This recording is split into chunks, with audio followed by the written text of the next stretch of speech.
चलो अलंकार आप लोगों के कल कंप्लीट हो गए थे ना, वो विरोधाभास और एक मैंने आपको बताया था मानवीकरण। उसके बाद अपन आज जो है नया टॉपिक रस चालू कर रहे हैं। आ रही है आवाज की?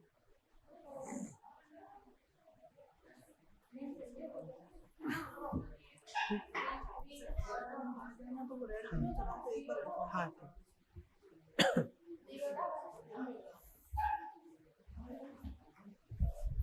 बस इतना ही है क्या आज? देखो अभी तक जो अपन ने अलंकार पढ़े हैं, उसके बाद एक दो अलंकार में आपको और कल लास्ट की क्लास में बता ही रहा था। एक था विरोधाभास और एक था मानवीकरण।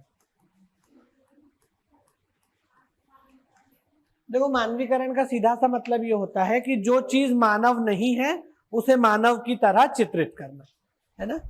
जो चीज मानव नहीं है उसको मानव की तरह चित्रित करना मानवीकरण कहलाता है। आप लोगों ने पुरानी के मतलब ऐसी कुछ कहानियां कॉमिक्स बचपन में देखी होंगी, है ना। विष्णु शर्मा का जो पंचतंत्र है उसकी कहानियां सुनी होंगी। उसमें पेड़ को भी मनुष्य बताते हैं, पेड़ बात कर रहा होता है, पौधे बात कर रहे होते हैं, पशु पक्षियों को भी मनुष्य की भांति बातचीत करने वाले की तरह से बताया जाता है। तो वो अगर हम सिंपलेस्ट तरीके से समझे कि मानवीकरण क्या होता है साधारण तरीके से, तो वो यही होता है कि कोई भी वस्तु या कोई भी ऐसी चीज जो मानव नहीं है लेकिन उसको मानव की तरह चित्रित करना, उसमें उन गुणों को चित्रित करना जिससे पता चले या ऐसा आभास हो कि ये मनुष्य है, वो मानवीकरण होता है। ठीक है, सीधी सी बात है। जैसे अगर कोई कहे कि फूल रो रहा है, ऐसा लग रहा है जैसे फूल रो रहा है, तो फूल जो है वो कभी रोता है क्या? नहीं रोता, मनुष्य रोते हैं। तो आप फूल को मनुष्य की तरह चित्रित कर रहे हो, तो क्या हो जाएगा? मानवी विरोधाभास हो जाएगा। ठीक है, जैसे अगर मैं कहूं कि ये बोतल उदास है, हाँ? तो ये क्या हो जाएगा? विरोधाभास, सॉरी, अब मानवीकरण हो जाएगा। तो किसी भी गैर मनुष्य को अमनुष्य को मनुष्य की तरह चित्रित करना। अब इसके उदाहरण अगर हम देखें, जैसे मेघमय आसमान से उतर रही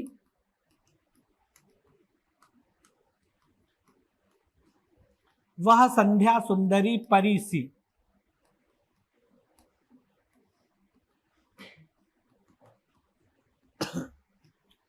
धीरे धीरे अत्यंत धीरे।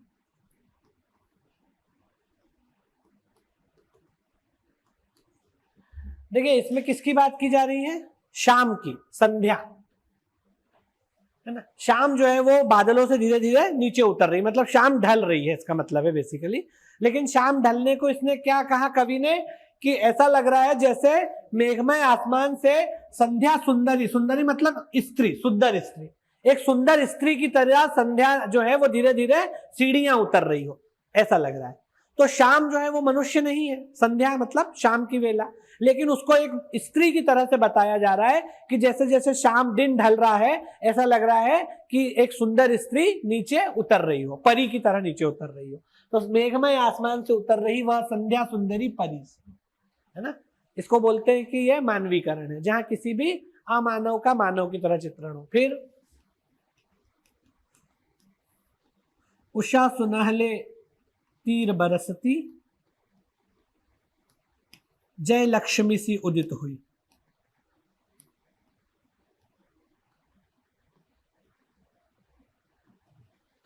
उषा का मतलब होता है सुबह का जो समय होता है, उषा काल, प्रातः काल जिसको बोलते हैं, डॉन। डॉन मतलब खई के पान बनारस वाला डॉन नहीं, DAWN, ये वाला जो डॉन है, भोर का समय, उसको बोलते हैं उषा। उषा जो है वो उदय होने का मतलब ये है कि दिन उग रहा है धीरे धीरे। जब दिन उगता है तो सूर्य का लाल रंग का प्रकाश छा जाता है। सुबह का जो सूरज होता है उसका प्रकाश कैसा रहता है? लाल, लाल प्रकाश। तो ऐसा लग रहा है, और लाल के साथ सुनहरा हल्का सा, तो सुनहरा प्रकाश चारों तरफ छा रहा है। तो ऐसा लग रहा है कि उषा जो है वो स्त्री है, मतलब जय लक्ष्मी, लक्ष्मी की तरह से उदित हो रही है। उसके जैसे लक्ष्मी का जब उदय होता है या लक्ष्मी जब आती है तो सोने की किरणें जो है वो आने लगती है, स्वर्ण तीर बरसाती हुई आती है। तो ऐसा लग रहा है कि उषा जो है वो जय लक्ष्मी की तरह सुनहरे तीर बरसाती हुई उदित हो रही है। तो ये भी मानवीकरण है ना। कोई भी चीज जिसमें मनुष्य नहीं है और उसका मनुष्य की तरह। फिर जैसे मेघ आए, मेघ आए बड़े बन ठनकर सवर कर, ये भी एक कविता की पंक्ति है। मेघ आए बड़े बन ठनकर सवर कर, ठीक है। अब बादल जो है बन सवर के श्रृंगार करके आते हैं क्या? ये काम किसका है? मनों का है, ठीक है। तो ये जो है बादल को ये बता रहे हैं कि बादल जो है बड़े बन ठन के सवर के आए, तो ये भी मानवीकरण है, जहां अमानव को मानव की तरह उसकी गतिविधियों के रूप में चित्रित किया जाए, ठीक है। कोई डाउट? मानवीकरण है। अब जो है विरोधाभास,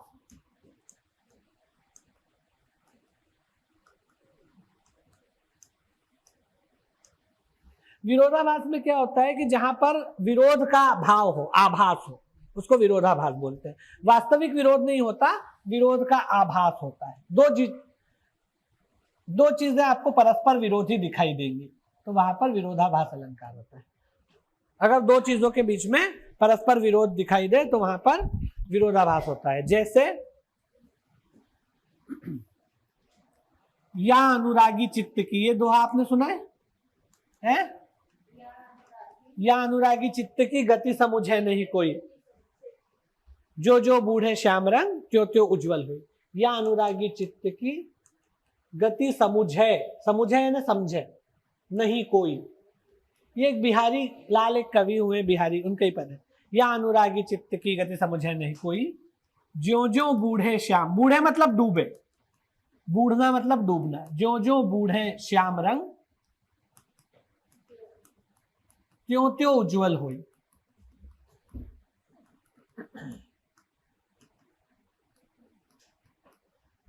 ठीक है। यहां पर एक और अलंकार है श्लेष, दो अलंकार है यहाँ पे। आपको तो ऑप्शंस रहते हैं, अगर आपको दो ऑप्शंस दिए जाए जिसमें विरोधाभास हो, श्लेष नहीं हो तो विरोधाभास लगाना, और अगर श्लेष हो तो श्लेष लगाना। दोनों ऑप्शन नहीं रहेंगे क्योंकि इसमें दोनों अलंकार है, ठीक है। हालांकि ये वाला जो उदाहरण है ये हमेशा विरोधाभास के रूप में ही पूछा जाता है क्योंकि इसमें विरोधाभास ज्यादा है, श्लेष तो है ही है। अब ये क्या कह रहे हैं कि अनुरागी मतलब प्रेमी, और अनुराग किसके प्रति? कृष्ण के प्रति, भगवान के प्रति। तो बिहारी कवि ये बोल रहे हैं कि जो हमारा प्रेमी मन है, अनुरागी चित्त है, उसकी स्थिति को कोई समझ नहीं सकता, बड़ी विचित्र स्थिति है उसकी। वो जैसे जैसे कृष्ण के रंग में डूबता जाता है, श्याम मतलब काला होता है, जैसे जैसे ये काले रंग में डूबता है वैसे वैसे कैसा होता जाता है? उज्जवल होता है। यहाँ विरोध लग रहा है आपको? काले रंग में डूबने पे क्या चीज उजली हो सकती है? उज्जवल थोड़ी। उजली का मतलब होता है ज्यादा उजली होना, चमकदार होना। अब अगर कोई वस्तु काले रंग में डूब रही है तो वो काली होगी, उजली तो विरोध की स्थिति हो गई। देखो यहाँ पे दो चीजों के बीच में कॉन्ट्रडिक्शन दिख ही रहा है, विरोध दिख रहा है, तो इसको विरोधाभास अलंकार बोलते हैं। ये कह रहे हैं कि जैसे जैसे काले रंग में डूबता जाता है वैसे वैसे हमारा मन उजला होते जाता है। यहाँ श्याम का मतलब दरअसल कृष्ण भगवान से भी है, लेकिन ये विरोधाभास की शैली को प्रकट करने के लिए जानबूझ के कवि ने श्याम शब्द इस्तेमाल किया ताकि उज्जवल के साथ उसका विरोधाभास बना सके। क्लियर है? तो ये विरोध की स्थिति है भाई, अगर काले में कोई चीज डूबेगी तो काली होगी, उजली नहीं हो सकती। ऐसी स्थिति, विरोध की स्थिति जहां दिखती है। फिर एक और आपने दोहा सुना होगा, सरस्वती के भंडार की बड़ी अपूरब बात, सुना? सरस्वती के भंडार की बड़ी अपूरब बात,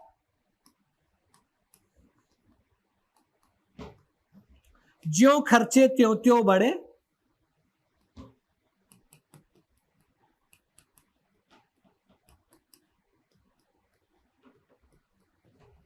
बिन खर्चे घट जात।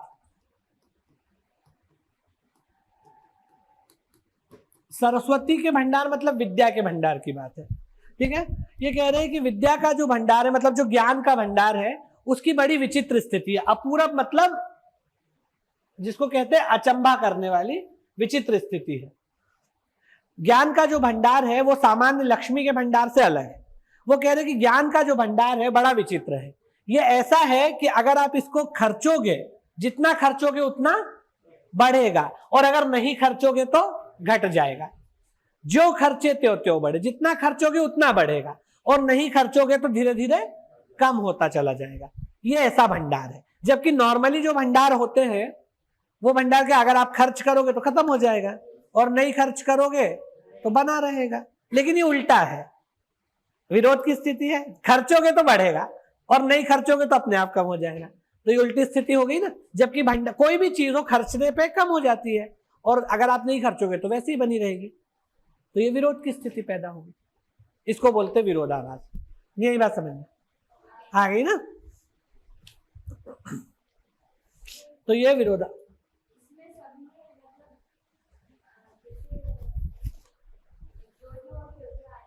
नहीं, ऐसा जरूरी नहीं है, ऐसा जरूरी नहीं है। विरोध क्या भाव होना चाहिए, शब्द का इसमें कोई महत्व नहीं है।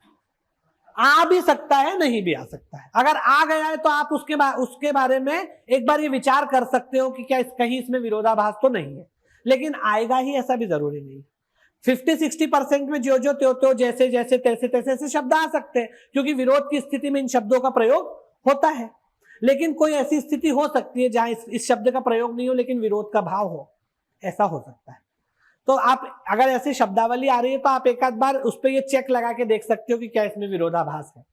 जैसे मैंने आपको बताया था कि अगर किसी भी पंक्ति में या, की, अथवा ऐसे कोई शब्द आते हैं तो इसमें कौन सा अलंकार हो सकता है? संदेह अलंकार हो सकता है। कंफ्यूजन में ही बोलते ना, ये या वो, ये की वो, ऐसा या वैसा, कंफ्यूजन में ही बोलते हैं। तो जहां पर भी या, की, अथवा ऐसे शब्द आए तो आप एक बार इस पे अप्लाई करके देख सकते हो कि इसमें संदेह अलंकार हो सकता है। लेकिन ऐसा जरूरी नहीं है कि संदेह ही, अगर या कई शब्द है तो संदेह हो गई 100%, ऐसा भी नहीं है। और ऐसा भी नहीं है कि जिसमें या अथवा ये शब्द नहीं है वहां संदेह हो ही नहीं सकता, ऐसा भी नहीं है। इसके एक्सेप्शन हो सकते हैं, पर 60-70% केसेस में संदेह अलंकारों के केस में ये वाली शब्दावली रहती है। लेकिन कुछ इसके एक्सेप्शन भी हो सकते हैं, है ना। ठीक है, तो यहां पर अपने अलंकार जो है खत्म हो गए। इसके अलावा किसी अलंकार से सवाल नहीं पूछ लेंगे, इतने मैक्सिमम अपन ने पढ़ लिए। इतने भी बहुत जो है जनरली इतने नहीं पढ़ाते, पर अपन लोगों ने ये मान लिया है कि व्यापम की किसी भी एग्जाम में जो अलंकार एक भी दफे पूछा गया है वो भी मैंने आपको पढ़ा दिया। ठीक है, जैसे ये मानवीकरण वगैरह जो ये पर्सनिफिकेशन ये पश्चिम के हैं तो इसको कोई ऐसे ज्यादा पढ़ते नहीं। तो यहाँ पर अपना अलंकार टॉपिक जो है खत्म हो गया है। आप कम से कम 2 नंबर के सवाल तो इससे एक नहीं तो 2 सवाल तो मान के चल ही सकते हो, 2 आ जाएंगे, कम से कम 2 तो आ ही सकते हैं, है ना। अगर आप इनको ढंग से पढ़ लो तो आपके 2 नंबर हो जाएंगे। अब एक और टॉपिक जो आज अपन नया शुरू कर रहे हैं वो है रस। रस का संबंध भी जो है काव्यखंड के साथ है, कविता से इसका संबंध है। ठीक है, मैंने आपको बताया था कि कविता, हिंदी की कविता के साथ इसका संबंध है। ठीक है, अब जो रस है, रस का मतलब जो है वो नहीं होता आम का रस, है ना। अच्छा, रस का मतलब कई लोग आनंद बताते हैं, जनरली इसका मतलब आनंद भी नहीं है ना।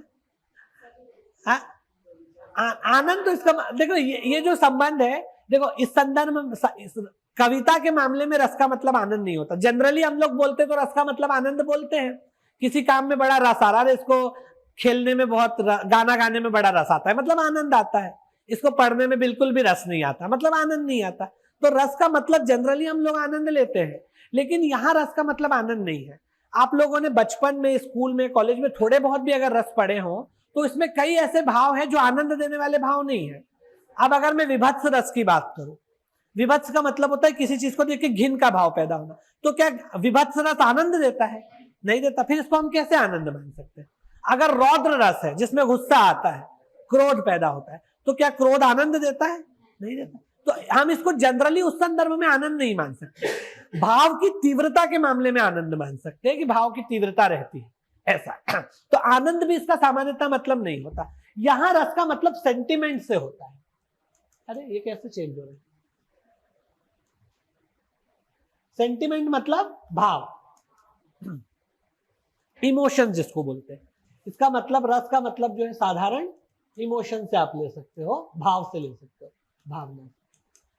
ठीक है, अब जब भी कोई कविता की जाती, कविता तो छोड़ो, आपस में भी जब 2 लोग बात करते हैं तो किसी न किसी भाव से बात करते हैं, है ना। जब भी 2 लोग बात कर रहे हैं साधारणतः तो उसके पीछे कोई ना कोई भाव छुपा रहता है। हंसी मजाक का भाव हो या कुछ भी भाव हो सकता है, गुस्सा करने का भाव हो, एक दूसरे को मोटिवेट करने का भाव हो, कुछ भी भाव हो सकता है।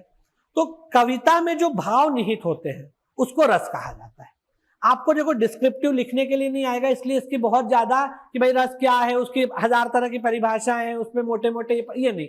आप केवल बेसिक मतलब समझो कि कविता में जो भी भाव निहित है, जो उसका मूल भाव है, जो उसका इमोशन है, उसको रस कहते हैं। भाव का मतलब क्या होता है? जिस भी विषय पे बात की जा रही होती है उसमें जो भाव निहित होता है उसको ही हम रस कहेंगे, है ना। जैसे मान लो कि आपने एक गाना सुना, रोमांटिक गाना है, उसमें कौन सा भाव शामिल है? रोमांस का भाव शामिल है, प्रेम का भाव, है ना। आज वो गाने बताने वाला लड़का नहीं आया बस ठीक है। जैसे मान लो आपने कोई भी गाना सुना रोमांटिक, तुझे देखा तो ये जाना सनम, ये गाना है। अब इसमें कौन सा भाव है? क्या इसमें गुस्से का भाव है? प्रेम का भाव है। कौन सा? प्रेम का भाव है। कौन सा? वात्सल्य कहां से आ जाएगा? श्रृंगार रस है। वात्सल्य तो माँ बेटे के प्रेम में होता है मतलब प्रेम कई तरह के हो सकते हैं। ये प्रेम जो है मतलब नायक नायिका के बीच का प्रेम है, प्रेमी प्रेमिका पति पत्नी के बीच का प्रेम है ना। वही अगर आपने कपिल शर्मा का शो देखते हो, उसमें कौन सा भाव आता है? हंसी मजाक का, हंसी हंसी का, है ना। वही जो है लोरी, एक महिला अपने बच्चे के लिए, माता जो है सुलाने के लिए लोरी गा रही है, तो उसमें भी एक भाव है। कौन सा? वात्सल्य। माता का बच्चे के प्रति जो स्नेह होता है वो, है ना, वात्सल्य का भाव है। वही अगर कोई किसी को डांट रहा है, गुस्सा कर रहा है, तो गुस्से का भाव है। वही अगर आपको कोई मोटिवेट कर रहा है तो वीर रस, उत्साह का भाव है। किसी चीज को देख करके आपको बहुत अचंभा हुआ, कोई असामान्य बात देख के, तो वो अचंभे का भाव है। हो सकता है ना ऐसा। अगर आपको मान लो कि संसार से वैराग्य, भगवान की भक्ति में चले गए, तो भक्ति का भाव है। हो सकता है किसी समय आप कोई भजन सुनो, आरती सुनो, तो आप भगवान में लीन हो जाओ, ऐसा होता ही है। तो ये क्या है? ये सब अलग अलग भाव है जो मनुष्य के मन में आते रहते हैं। हर समय कोई ना कोई भाव, प्रेम का, गुस्से का, दुख का भाव आता है। किसी व्यक्ति ने अपने किसी परिजन की मृत्यु की खबर सुन ली तो दुख में डूब जाएगा, या उसके साथ कुछ बुरा हो गया तो दुख हो जाएगा, उसको दुख का भाव है। तो ये सारे भाव होते हैं। अब कविता में भी जब बात की जाती है तो कविता क्या फिजिक्स की तरह तो होती नहीं कि उसमें प्रमेय सिद्ध किया जाएगा। कविता तो मनोभावों को ही बताने का साधन है। कवि के मन में जो भाव पैदा हुआ वही वो आपको बताएगा। अब कविता में जो चीजें होती है वो सब भाव आधारित ही होती है, साधारण सी बात है। उसमें कोई मैथ्स की इक्वेशन तो रहती नहीं है। तो कविताओं में जो भाव निहित होते हैं उनको क्या कहा जाता है? रस कहा जाता है। केवल यही बात है बस, कविता में जो भाव निहित है। अब आप इसको किधर से भी कान पकड़ो कि ये तो इसमें ये होता है वो होता है, पर बेसिक बात ये है कि उसमें निहित रस ही भाव कहलाता है, पहली चीज। ठीक है, इतना क्लियर है। अब देखिए इसमें 3-4 चीजें हैं, कुछ फैक्ट हैं। एक तो यह है कि रसशास्त्र के जनक जो है वो आचार्य भरत मुनि को माना जाता है।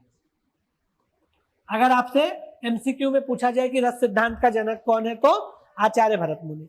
देखो ये जो सारे सिद्धांत है, अलंकार हो चाहे रस हो चाहे छंद हो, ये सारे सिद्धांत, इवन आपके संधि समास वगैरह जैसे जो सिद्धांत है, कारक वचन, जितनी भी व्याकरण की व्यवस्था है, काव्य के जो सिद्धांत है, ये हिंदी में किस भाषा से आए हैं? संस्कृत से, क्योंकि हिंदी भाषा निगमित है संस्कृत से, संस्कृत से बनी हुई भाषा है। तो इसमें ये जो सारे सिद्धांत है ये संस्कृत से आए हैं, क्योंकि हिंदी धीरे धीरे संस्कृत से बनी है। ऐसा नहीं कि सीधे संस्कृत से बनी है, पाली, प्राकृत, अवहट्ट, ये सब भाषाओं की प्रक्रिया से गुजरते हुए आज हम हिंदी का जो वर्तमान रूप है वो देखते हैं।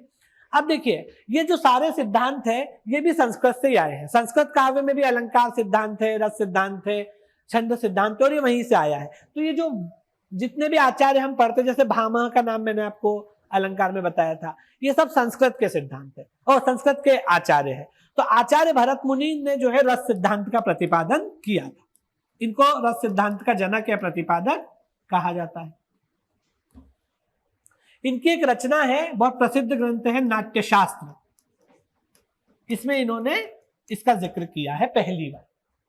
इसका यह मतलब कतई नहीं है कि इन्होंने रस का पहली बार प्रयोग किया, इसका ये मतलब नहीं है। इन्होंने ये बात नोटिस की कि सारे कवि जो है अपनी कविता में कोई ना कोई भाव लिखते हैं, और उन्होंने वो सारे भाव की लिस्ट बना दी कि कुछ कविताओं ने प्रेम पे कुछ कवियों ने प्रेम पे कविता लिखी है, कुछ ने दुख के मामले में कविता लिखी है, एक ही कवि ने कभी प्रेम के मामले में, कभी हंसी पैदा करने वाली कविता लिखी, कभी कॉमेडी वाली कविता लिखी, कभी दुख की कविता लिखी, कभी मोटिवेशनल कविता लिखी, ऐसा। तो इन्होंने क्या किया, ये बात बैठे बैठे सोचा कि यार जो भी कवि जितनी कविताएं लिख रहे हैं इसमें एक चीज कॉमन है कि कोई ना कोई भाव है। उन्होंने उन सारे भाव की लिस्ट बना दी और कहा कि ये सब रस है, क्योंकि कविता में इनमें से कोई ना कोई मौजूद रहता है, तो इसलिए इनको कहा जाता है रस शास्त्र के जनक है। इन्होंने अपने नाट्यशास्त्र में आरंभिक रूप में कितने रस बताए? 8 बताए। शांत रस को इन्होंने शुरू में रस नहीं माना था, बाद में फिर दूसरे आचार्यों ने उसको रस माना। ठीक है, तो इन्होंने टोटल कितने रस बताए थे? 8 रस बताए थे। उसमें शांत रस नहीं है, उसके अलावा भी हम पढ़ेंगे, उसके शांत रस को छोड़ के जो होंगे वो सब 8 इसमें होंगे। श्रृंगार, हास्य, करुण, रौद्र, विभत्स, आश्चर्य और नहीं, भक्ति वात्सल्य तो 10वें 9वें 10वें। श्रृंगार, हास्य, करुण, रौद्र, वीर, विभत्स, नहीं वात्सल्य नहीं है, रुको मैं बता रहा हूं। श्रृंगार, हास्य, करुण 3 हो गए, रौद्र, वीर, विभत्स 6 हो गए, उसके बाद आश्चर्य 7 हो गए, और एक कौन सा छूट रहा है? रुक जाओ। श्रृंगार रस, हास्य रस, करुण रस, रौद्र रस, वीर रस, विभत्स रस, आश्चर्य रस, नहीं वात्सल्य तो 10वां रस है ना, वात्सल्य 10वां रस है। एक और छूट रहा है, कौन सा? नहीं, शांत को तो इन्होंने माना ही नहीं है ना। एक और कोई सा छूट रहा है, भयानक रस छूट गया ना, भयानक रस, ये 8। भयानक रस भी एक रस है। भय का भाव मतलब जैसे आप हॉरर फिल्म देखते हो तो क्या डर जाते हो देख के? अगर कोई भूत प्रेत वाली पिक्चर देखी, रात में अकेले बैठे हो रूम में, देख ली, उसके बाद आपका कहीं बाहर जाने का मन ही नहीं कर रहा है रूम से, पानी पीने भी जाने की इच्छा नहीं कर रही है, ऊपर से अगर लाइट चली गई, बारिश होने लगी, बिजली चमकने लगी, तो और ज्यादा डर जाओगे, है ना। तो ये कविता, आप उसको अगर कविता मान लो, एक दृश्य कविता मान लो, तो वो आपके मन में कौन सा भाव पैदा कर रही है? भय का भाव पैदा कर रही है, तो भयानक रस की निष्पत्ति होगी। ठीक है, जो भाव आपके मन में पैदा हो उसकी निष्पत्ति होगी। ठीक है, तो इन्होंने 8 रस माने हैं और ये 8 रस है। ठीक है, उसके बाद फिर 2 नए नए रस जो है नए नए आचार्यों ने माने हैं, तो अपन उसके बारे में देखेंगे किसने कौन सा रस माना है। जैसे शांत रस जो है 9वां रस, उसको आचार्य उद्भट ने माना। आचार्य उद्भट ने शांत रस को 9वां रस माना। पहले इनके दिमाग में ये बात नहीं आई होगी शांत रस, इन्होंने कहा शांत कोई रस है ही नहीं, मतलब सोचा ही नहीं इस बारे में। फिर आचार्य उद्भट ने कहा कि शांत रस भी एक रस। शांत रस जो है वो वैराग्य का भाव जिसमें रहता है संसार से, उसको शांत रस बोलते हैं। ठीक है, उसके बाद फिर एक और आचार्य हुए हैं जिनका नाम है आचार्य विश्वनाथ। उन्होंने वात्सल्य को 10वां रस माना। विश्वनाथ, जब ये सूरदास ने सूर्य में कृष्ण भक्ति के काव्य में लिखे और उसमें बहुत ज्यादा कृष्ण के बाल लीलाओं का चित्रण किया, तो वो इतना सजीव चित्रण था कि फिर बहुत लोगों में आम राय बनी कि ये बच्चे की जो बाल लीलाएं हैं, इसको देख के एक भाव मन में पैदा होता है। वो भाव इनमें से कोई भी नहीं है, वो एक 10वां भाव है वात्सल्य। भाई छोटे बच्चे को अगर आप कुछ बाल सुलभ क्रीड़ाएं करते देखो, शैतानी करते देखो, नटखटपन तो आपके मन में उसके प्रति स्नेह का भाव पैदा नहीं होता कि बच्चे के प्रति। कोई क्यूट सा बच्चा होता है तो लोग ऐसे ही गाल वाल खींचने लगते हैं, करते हैं ना। आप अनजान भी कहीं बस ट्रेन में जा रहे हो, कोई बच्चा क्यूट है तो ऐसा लगता है कि कितना प्यारा बच्चा है, लोग बोलते हैं ऐसा। तो वो जो भाव, और सूरदास ने तो इतना अच्छा वर्णन किया है कृष्ण की बाल लीलाओं का कि कोई पत्थर के मन में भी उस बच्चे के प्रति स्नेह पैदा हो जाए, ऐसा। तो फिर इसलिए फिर उन्होंने कहा कि इसमें से तो ये कोई भी नहीं है। फिर एक नया रस आया, वात्सल्य रस। ठीक है, ऐसा केवल ऐसा नहीं है कि माता और बच्चे का ही है, भाई बहन का आपस में जो स्नेह रहता है वो भी इनमें से किसी कैटेगरी में नहीं आ रहा, वो भी वात्सल्य में आता है। बड़े भाई का छोटे भाई के प्रति या बहन के प्रति आपस में जो स्नेह रहता है, वो भी तो एक तरह का संबंध और भाव है, वो इनमें से किसी में नहीं आ रहा। इसमें प्रेम केवल श्रृंगार में आता है, और श्रृंगार में प्रेम का मतलब केवल नायक नायिका वाले प्रेम से आ जाता है। उसमें बहुत सारे दूसरे प्रेम जो दूसरे मानवीय प्रेम है वो उसमें आ ही नहीं पाते हैं। तो फिर वात्सल्य रस आया। फिर भगवान के प्रति भक्ति का भाव आता है, उसका भी इसमें कहीं जिक्र नहीं है। तो फिर भक्ति रस बाद में आया। एक और आचार्य हुए आचार्य रुद्रट। रुद्रट ने भक्ति को 11वां रस माना। भगवान के प्रति जो स्नेह है वो इनमें से किसी में नहीं आ रहा था, शांत रस जो है वो उसमें संसार से वैराग्य का भाव है, भक्ति का भाव नहीं है। ठीक है, तो ऐसे जो है ये इतने तरह के 11 रस बाद में बन गए। ओरिजिनली कितने थे? 8 थे।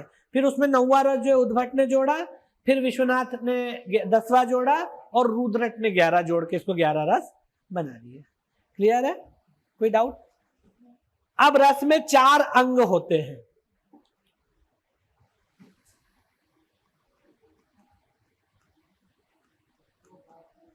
है? हाँ वही, आप लोगों को तो सब आता है यार।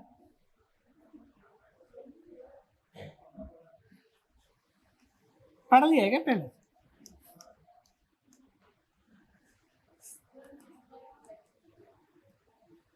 क्या? स्थाई भाव, विभाव, अनुभाव और संचारी भाव। संचारी भाव, ठीक है। अब देखो, मनुष्य के मन में कुछ भाव हमेशा स्थायी रूप से विद्यमान रहते पर सोए हुए रहते हैं, उसको बोलते हैं जो स्थायी भाव का सीधा सा मतलब है जो स्ट्रॉन्ग इमोशन है, मेन इमोशंस जो रहते हैं, बड़े बड़े मेन इमोशंस, उसको स्थायी भाव बोलते हैं। अगर आपको जनरली स्थायी भाव का मतलब समझना हो तो स्थायी भाव का मतलब होता है कि जो जिसको कहते हैं कि जो बड़े भाव हैं, बलवान स्ट्रॉन्ग इमोशंस जो है, उनको कहते हैं कि वो स्थायी भाव है। तो ये जो भाव है स्थायी भाव, ये स्ट्रॉन्ग इमोशंस है, पहली चीज। जो बड़े बड़े भाव हैं जैसे खुशी का भाव, दुख का भाव, प्यार का भाव, ये। और दूसरी चीज है कि मनुष्य के मन में हमेशा विद्यमान रहते हैं लेकिन सोए हुए रहते हैं, सुषुप्त अवस्था में रहते हैं, है ना। जैसे आप हमेशा जो है गुस्से में रहते हो क्या? नहीं। हमेशा कोई व्यक्ति रोमांस के मूड में रहता है क्या? नहीं रहता। हमेशा कोई व्यक्ति दुख में डूबा हुआ नहीं रहता। हमेशा एकदम उत्साह में, आप हमेशा दुख में रहते हो? अभी कुछ समय के लिए होंगे, फेज रहता है वो तो वो तो फेज रहता है। लेकिन देखो, दुख कितना भी बड़ा हो, एक ना एक दिन व्यक्ति उसको थोड़ा थोड़ा भूलने लगी जाता है। कोई दुख जो है स्थायी नहीं है, ठीक है। तो कोई भी दुख जो स्थायी नहीं, तो ये सारे भाव जो है मनुष्य के मन में रहते तो हैं, लेकिन कैसे रहते हैं? दबे हुए रहते हैं, सोए हुए रहते हैं। तो पहली चीज स्थायी भाव के कि ये मनुष्य के मन में रहने वाले मुख्य या प्रधान भाव है। मुख्य या प्रधान भाव है, इसका मतलब है मेन और स्ट्रॉन्ग इमोशंस है। पहली चीज स्थायी भाव।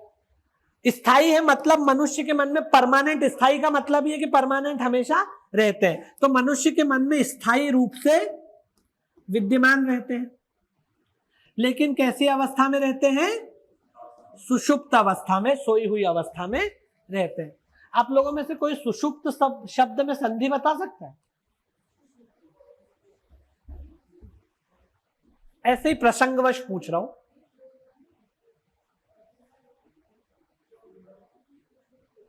शेर सिंह, दीर्घ। और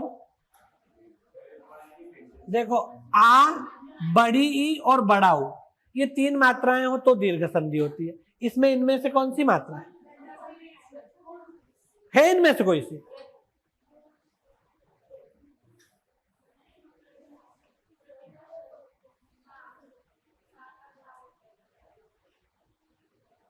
आप बताओ।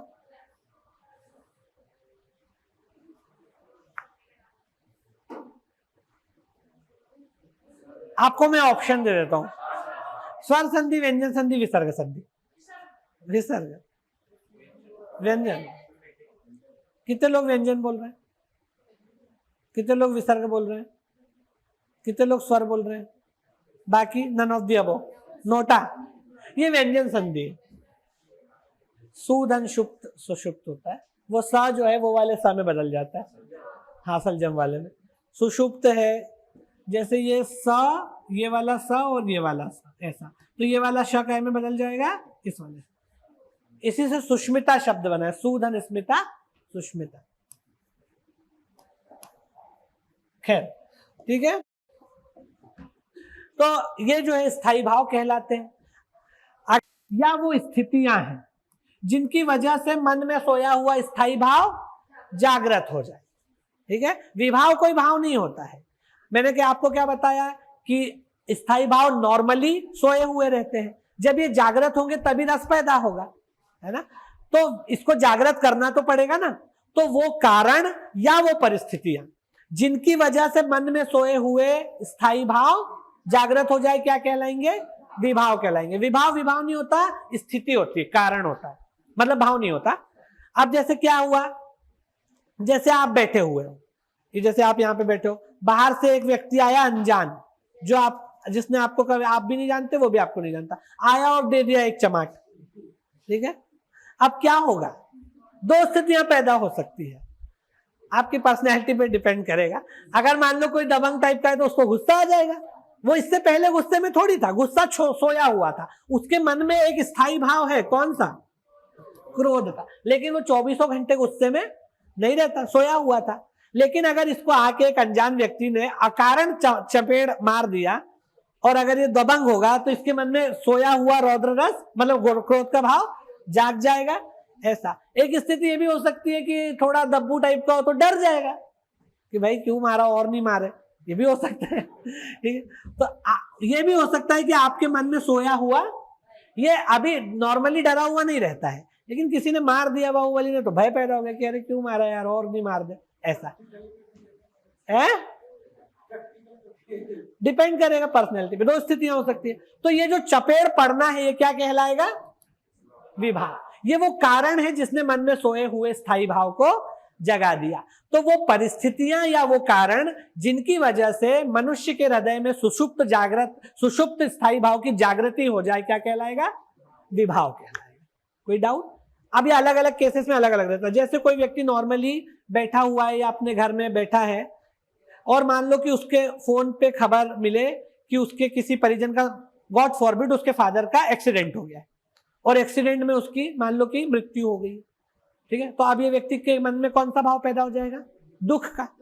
ये नॉर्मली दुखी नहीं था, खुश था, लेकिन जैसे ही इसने सुना कि आपके फादर को अटैक आ गया है और अटैक में उनके प्राण पखेरु उड़ गए हैं, तो इसके मन में सोया हुआ दुख का भाव पैदा हो जाएगा। तो ये जो मृत्यु की खबर सुनना है, ये क्या कहलाएगा? विभाव। ये वो कारण है ना। आप रोड पे से जा रहे हो और आपने कचरे का ढेर पड़ा हुआ देख लिया, या कोई जानवर मरा हुआ है, खून बह रहा है, दुर्गंध फैली हुई है, तो आपके मन में घिन आएगी उसको देख के। तो आपके मन में जुगुप्सा एक भाव होता है, घिन का भाव, मतलब कोई अप्रिय चीज को देख के घिनाट पैदा होना, उसको बोलते हैं जुगुप्सा। तो आपके मन में हमेशा घिन नहीं रहती, लेकिन वो दृश्य देख के घिन का भाव पैदा हो गया, तो वो जो दृश्य है वो आपके लिए क्या बन जाएगा? विभाव। तो वो कारण या वो परिस्थितियां, कोई भी ऐसा कारण जो मन में सोए हुए स्थायी भाव को जागृत कर दे, विभाव कहलाएगा। अब विभाव में दो चीजें होती है, एक होता है आलंबन विभाव और दूसरा होता है उद्दीपन विभाव। क्या आपने ये शब्द कभी सुने हैं?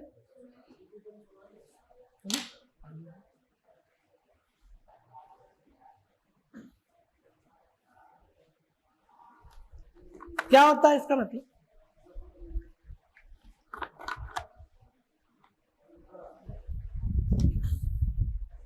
देखो, आलंबन विभाव या उद्दीपन विभाव में क्या होता है,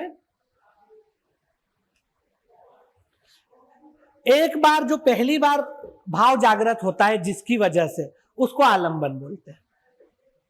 और अगर वो भाव बाद में जिस वजह से भड़कता जाता है, उसको उद्दीप्त करने वाला, उद्दीप्त करना मतलब भड़काना, भड़काने वाला उद्दीपक, और पैदा करने वाला आलंबन। इतना हाँ, प्रेरित करता है बार। जैसे मान लो कि यही अपन उदाहरण ले कि व्यक्ति ने इसको चमेट मार दिया, ठीक है, शेर सिंह को, चलो कोई इन दोनों का नाम नहीं लेते, किसी भी व्यक्ति ने आके, आप यहाँ एक व्यक्ति था उसको चपेट मार दिया, ठीक है। अब मान लो कि उसको गुस्सा आ गया एकदम, क्या रे इसने मुझे कैसे मार दिया, वो उठ के खड़ा हुआ और कोई रिस्पॉन्स करता, मतलब वो आस्तीने वगैरह चढ़ाता और मारता, उससे पहले ही इस व्यक्ति ने आओ देखा नहीं था और एक और दे दिया। अब गुस्सा कम हो गया और बढ़ जाएगा, और बढ़ जाएगा। फिर इसने ये आगे बढ़ा और उसकी कॉलर पकड़ी, उसने हाथ से इसको खींचा और एक दे दिया, या दीवार में मार दिया गला पकड़ के। अब इसका गुस्सा और सातवें आसमान पे। जो पहली बार चपेट पड़ी वो कौन सा विभाव होगा? आलंबन विभाव। और जो बार बार गुस्सा बढ़ाते जा रहा है वो उद्दीपन विभाव, ठीक है। तो भाव को जो सोते से जागृत करे वो आलंबन विभाव, और जागृत होने के बाद उसकी तीव्रता को और उत्तरोत्तर बढ़ाता जाए वो उद्दीपन विभाव। उद्दीपन का मतलब होता है उद्दीप्त करना, भड़काना। तो पैदा करने वाला आलंबन और ज्यादा तीव्रता को बढ़ाने वाला उद्दीपन। यही बात समझ आगे। अब जैसे इसी व्यक्ति के अगर अपन उदाहरण ले कि इसने खबर सुनी कि इसके फादर का ऐसा हो गया, तो इसके मन में दुख पैदा हो गया। अब ये घर गया दौड़ा दौड़ा, अब वहां पर ये दृश्य देखेगा कि भाई फादर की डेड बॉडी को लिटाया हुआ है, माता जो है क्रंदन कर रही है, सारे परिजन रो रहे हैं, हमारे यहाँ जैसी प्रथा है कि उसकी चूड़ियां तोड़ी जा। इससे क्या होगा, इसका दुख और ज्यादा बढ़ेगा भाई, इसको टेंशन होगी और ज्यादा है। तो पहले तो दुख केवल सुन के केवल दुख हुआ था, लेकिन जाके जब ये सारा दृश्य देखेगा करुणा से भरा हुआ, तो दुख और ज्यादा बढ़ जाएगा, ये सब उद्दीपन हो जाएगा। किसी भी मामले में ऐसा हो सकता है। अब अनुभव क्या होते हैं? अच्छा, जिसके मन में भाव पैदा होता है उसको आश्रय बोलते हैं, ये भी याद रखना। ये जो व्यक्ति है ना जिसके मन में, इसको आश्रय या सहृदय दोनों बोल सकते हैं। आश्रय बोलते हैं या सहृदय। जिसके मन में स्थायी भाव जागृत हो रहा है उसको क्या बोलेंगे? उस व्यक्ति को आश्रय। आश्रय मतलब जो भावों का आश्रय है, जिसमें भाव ने पनाह ली देखी है। भाव किसके मन में आश्रय पाए हुए हैं? स्थायी भाव। मतलब स्थायी भाव किसके मन में पनाह पाएगा? आश्रय। आश्रय मतलब जिसके मन में भाव है, आश्रय जहां लिए हुए हैं भाव, वो आश्रय। और इसी को सहृदय भी बोलते हैं, क्योंकि इसके हृदय में क्या है? भाव है। सहृदय मतलब जिसके हृदय में भाव है। क्लियर है? अब देखिए, अनुभाव का क्या मतलब होता है कि जब एक बार विभाव के प्रभाव में, विभाव की वजह से स्थायी भाव सोते से जागृत हो गया, तो स्थायी भाव जागृत होने के बाद जो भी गतिविधियां, एक्टिविटीज सहृदय या आश्रय करता है, उन गतिविधियों को क्या बोलते हैं? अनुभाव बोलते हैं। अब जैसे इसको चपेट पड़ गया, अब ये क्या करेगा? ये भी तो कुछ करेगा क्या? खाते ही रहेगा मार, खाते रहेगा। अब ये भी क्या करेगा? इसने भी उसको अपनी शक्ति में जितना इससे बना, इसने भी नहीं, एक तो दो नहीं, दो तो एक तो मारेगा ही, धक्का दे देगा, कुछ पास बॉटल में बॉटल खींच के दे देगा, कुछ तो करेगा ही ना। ये हो सकता है।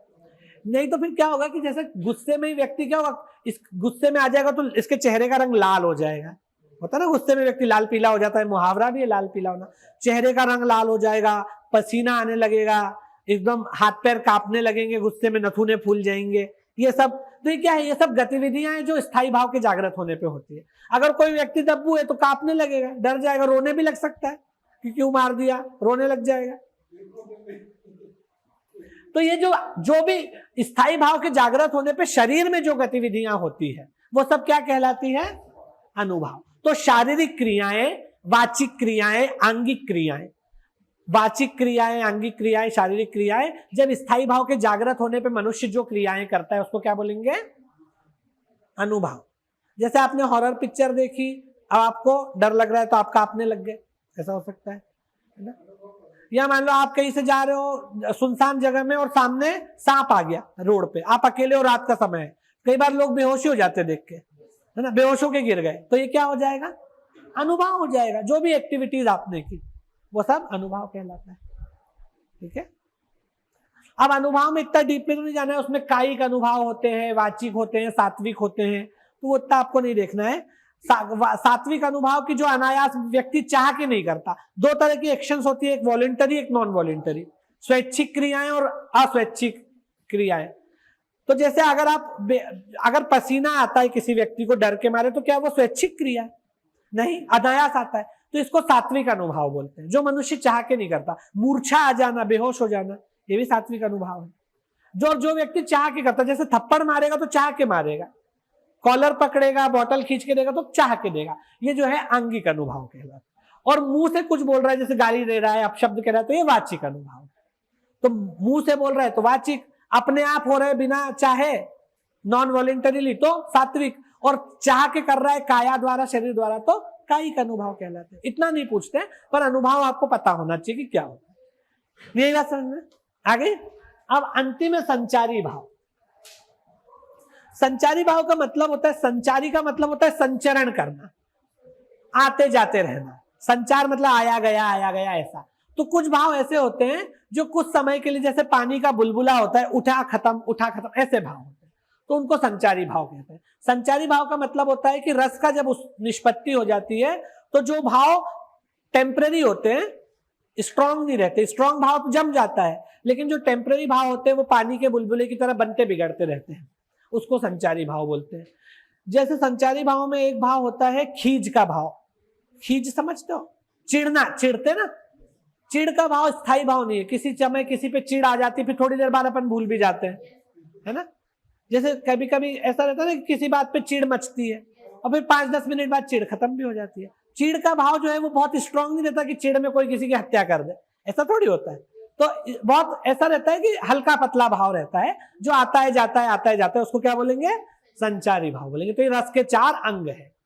रस की निष्पत्ति कब होती है? जब मनुष्य के हृदय में सोया हुआ स्थायी भाव विभाव के प्रभाव में जागृत होता है और उद्दीपन के प्रभाव में भड़कने लगता है, और उसकी वजह से जो अनुभव वो करता है तो मानते हैं कि अब जो है पूर्ण रूप में नशा की निष्पत्ति हो गई। भाव सोया हुआ था, किसी कारण से जागृत हुआ, उसके जागृत होने पर आपने कुछ गतिविधियां की तो मान लेंगे कि पूरी तरह से रस पैदा हो गया। आप जो एकदम उस भाव की स्थिति में पहुंच गए। केवल पढ़ रहे हो और आपके मन में भाव जागृत नहीं हुआ तो रस नहीं बोलेंगे, है ना। अगर भाव जागृत हो गया तो बोलेंगे कि हाँ रस है। और उसके बाद अगर आप भाव जागृत होने पे अगर आपके मन में भी कुछ ऐसी उथल पुथल हो, शरीर के माध्यम से वो व्यक्त हो, तो वो रस जो है बिल्कुल अपने शीर्ष पे पहुंच जाता है।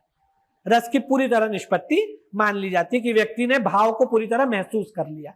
तो कविता का जो उद्देश्य है वो भाव की अनुभूति पाठक को करवाना है। पाठक या श्रोता जो भी है ना, जो भी व्यक्ति ऑडियंस है, चाहे वो पढ़ रहा हो, चाहे सुन रहा हो, चाहे कुछ भी कर रहा हो, कविता का उद्देश्य होता है कि जो भाव उसमें है उस भाव की अल्टीमेट अनुभूति, अल्टीमेट एहसास पढ़ने वाले को करवा दे। वो तब होगा जब वो भाव जो है वो महसूस करे, सुने और अपने लेवल पे उसको, तो ये 4 चीज इसमें आती है। क्लियर है यहां तक? अब जो है स्थायी भाव कौन कौन से होते हैं मनुष्य के हृदय में? जो स्ट्रॉन्ग इमोशन है। स्थायी भाव मैंने आपको क्या बताया? जो मेन इमोशन है, स्ट्रॉन्ग, प्रधान जिसको बोलते हैं, प्रधान भाव, जो मुख्य भाव है, मुख्य भाव। ऐसे तो बहुत सारे भाव होते हैं, जैसे चिढ़ का भाव है ना, ऐसे बहुत सारे छोटे मोटे भाव, जलन का भाव है, ईर्ष्या।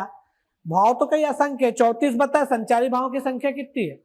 34 संख्या है। इसमें ईर्ष्या करना, जलन करना, फिर उसके बाद तो यही आपका चिढ़ करना, फिर मन मसोसना, कोई काम आप कर नहीं पा रहे हो, अमर्ष एक भाव है उसमें। अमर्ष का मतलब आप कुछ करना चाह रहे हो, नहीं कर पा रहे हो तो मन मसोस जाते, ऐसे कई सारे भाव है। लेकिन जो मेन भाव है वो यही 8 है, या जो बाद में फिर 11 हो गए जुड़ के, वही है। अब अपन एक एक स्थायी भाव देखते हैं और उनकी वजह से किस रस की निष्पत्ति होती है वो देखते हैं। लोग उल्टा पढ़ाते, पहले रस पढ़ाते और फिर उसका स्थायी भाव बताते, जबकि पहले क्या है? पहले स्थायी भाव है ना, वो जागेगा तभी तो रस पैदा होगा। पहले रस पढ़ाते और फिर बोलते इसको याद कर लो, इसका स्थायी भाव ये है। ठीक है।